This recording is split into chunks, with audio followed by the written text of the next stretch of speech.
Diana Baker helps people to research their ancestors.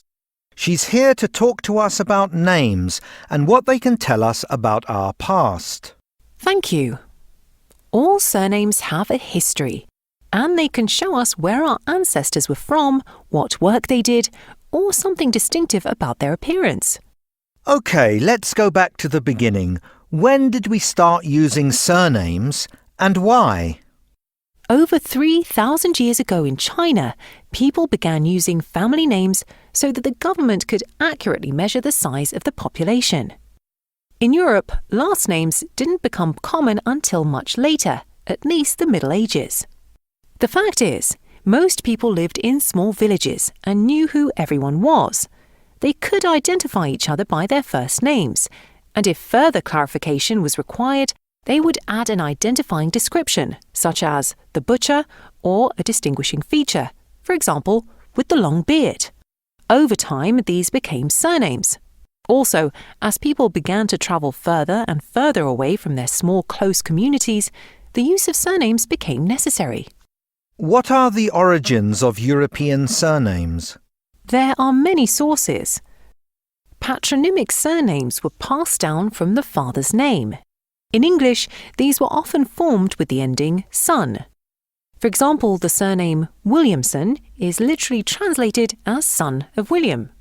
Many Italian surnames were based on a person's appearance or personality.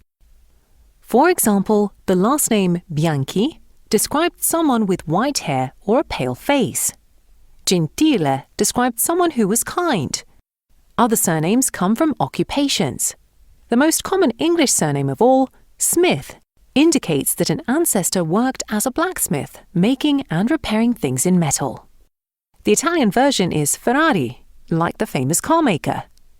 European last names travelled around the world. Today, many Americans, Australians and Canadians can trace their surnames all the way back to places and ancestors in Europe.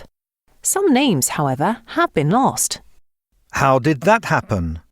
Well, one way was by anglicising them. Immigrants chose to shorten their surnames and make them sound more English, particularly in the United States. So, for example, Mr. Lewandowski from Poland became Mr. Lewis in the US. First names were also affected. At the beginning of the 20th century, immigrants' children who had distinctly ethnic-sounding names earned less money than those with American names. So, in order to be considered American, Marcus became Mark, Piotr became Peter, Anastasia became Stacy, Yelena became Ellen, and so on. I see.